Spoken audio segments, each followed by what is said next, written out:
ಕೈ ತೊಳೆಯಲು ಹೋದ ವ್ಯಕ್ತಿವರ್ವ ನಾಪತ್ತೆಯಾಗಿರುವ ಘಟನೆ ಮದ್ದೂರು ತಾಲೂಕು ಚಿಕ್ಕಾರಸಿಂಕೆರೆ ಹೆಬ್ಬಾಳ ಚೆನ್ನಯ್ಯ ನಾಲೆಯಲ್ಲಿ ನಡೆದಿದೆ. ಚಿಕ್ಕಾರಸಿಂಕೆರೆ ಗ್ರಾಮದ 36 ವರ್ಷದ ಸಿಕೆ ಆನಂದ್ ಎಂಬುವರೇ ಕೈ ತೊಳೆಯಲು ಹೋಗಿ ನಾಪತ್ತೆಯಾದ ದುರ್ದೈವಿ ವ್ಯಕ್ತಿಯಾಗಿದ್ದಾರೆ. ತಮ್ಮ ಜಮೀನಿನಲ್ಲಿ ಕೆಲಸ ಮುಗಿಸಿಕೊಂಡು ಹೆಬ್ಬಾಳ ನಾಲೆಯ ಅಂಚಿನಲ್ಲಿ ಕೈ ತೊಳೆಯಲು ಹೋದ ಸಂದರ್ಭದಲ್ಲಿ ಆಯಾ ತಪ್ಪಿ ನಾಲೆಗೆ ಬಿದ್ದಿರಬಹುದೆಂದು ಜಮೀನಿನಲ್ಲಿದ್ದ ಕುಟುಂಬಸ್ಥರು ಪೊಲೀಸ್ ಠಾಣೆಗೆ ವಿಷಯ ಮುಟ್ಟಿಸಿದ್ದಾರೆ. ಈ ಸಂಬಂಧ ಕೆಎಂ ದೊಡ್ಡಿ ಪೊಲೀಸರು ಮತ್ತು ಅಗ್ನಿಶಾಮಕ ದಳ ಸ್ಥಳಕ್ಕೆ ಧಾವಿಸಿ ಮೃತದೇಹದ ಪತ್ತೆಗಾಗಿ ಬಿರುಸಿನ ಕಾರ್ಯಾಚರಣೆ ನಡೆಸುತ್ತಿದ್ದಾರೆ. ಸಂಜೆಯಾದರೂ ಮೃತದೇಹ ಪತ್ತೆಯಾಗದ ಕಾರಣ ಕುಟುಂಬಸ್ಥರು ದುಃಖದ ಮಡಿಲಿನಲ್ಲಿದ್ದಾರೆ. ಈ ಸಂಬಂಧ ಕೆಎಂ ದೊಡ್ಡಿ ಪೊಲೀಸ್ ಠಾಣೆಯಲ್ಲಿ ದೂರು ದಾಖಲಾಗಿದೆ.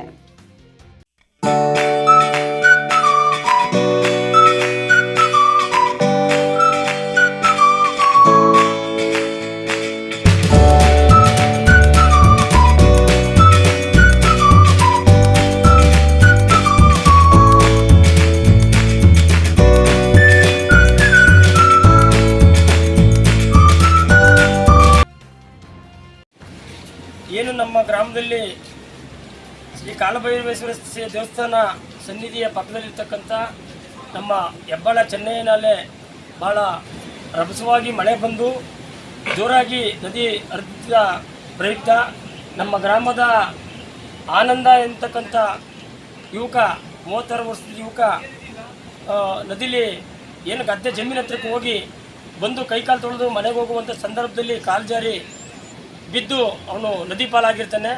ಹಾಗಾಗಿ ನಾವು ಕೂಡ ಪೊಲೀಸ್ ಕಂಪ್ಲೇಂಟ್ ಕೊಟ್ಟು ಮತ್ತು ಅಗ್ನಿಶಾಮಕದ ಠಾಣೆಗೆಲ್ಲ ದೂರು ಕೊಡಲಾಗಿ ಎಲ್ಲ ಬಂದು ಇಲ್ಲಿ ಸರ್ಚ್ ಮಾಡಿದ್ದಾರೆ. ಸರ್ಚ್ ಮಾಡಿದ್ರು ಕೂಡ ಇನ್ನೂ ಬಾಡಿ ಸಿಕ್ಕಿಲ್ಲ.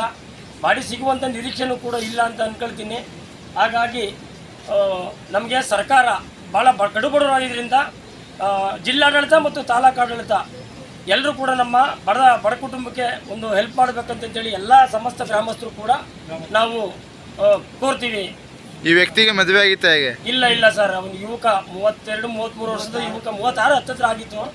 ಬಡ ಕುಟುಂಬದಲ್ಲಿ ಬಂದಿದ್ದವನು, ತಾಯಿ ಎಲ್ಲ ಅವನೇ ಸಾಕ್ತಿದ್ದ. ಹಾಗಾಗಿ ಮದುವೆ ಆಗಿರಲಿಲ್ಲ. ಇನ್ನೊಬ್ಬ ಅಣ್ಣ ಇದ್ದಾನೆ, ಅವನು ಕೂಡ ಮದುವೆ ಆಗಿಲ್ಲ ಪಾಪ. ಹೊಳೆ ಹತ್ರ ಬಂದಿದ್ದ ಉದ್ದೇಶ ಏನು? ಅವರು ಗದ್ದೆ ಹತ್ರಕ್ಕೆ ಹೋಗಿದ್ರು ಸರ್. ಅವ್ರದ್ದು ಒಂದು 10-15 ಕುಂಟೆ ಜಮೀನಿದೆ. ಅಲ್ಲಿ ಗದ್ದೆಯಲ್ಲಿ ಕೆಲಸ ಮಾಡ್ತಿದ್ದು. ಬಂದು ಮಳೆ ಬರ್ತಿತ್ತು, ಅಲ್ಲೆಲ್ಲೂ ಕಾಲು ಕೈ ತೊಳಿಯೋಕ್ಕೆ ಜಾಗ ಇಲ್ಲ ಅಂತೇಳಿ ಇಲ್ಲೇ ಪ್ರತಿದಿನ ಬಂದು ಇಲ್ಲೇ ತೊಳಿತಾ ಇದ್ದ ಅವನು. ಕಾಲು ಕೈನ ತೊಳಿತೀನಿ ಅಂತಂತೇಳಿ ಕೆಳಗಿಳಿದು ಹಂಗೆ ಜೋರಾಗಿ ನೀರಿತ್ತಲ್ಲ ಸರ್, ಇದಕ್ಕೆ ನದಿ ಲೋಟಾಗಿ ಸ್ಥಳೀಯರು ದೃಶ್ಯ ನೋಡಿದಾರ? ಹೇಗೆ ನೋಡಿದ್ರು. ಯಾರು ಮಾಡುವಂಥ ಇದು ನಮ್ಮ ಗ್ರಾಮದಲ್ಲಿ ಸುಮಾರು ಜನ ಇದ್ರು.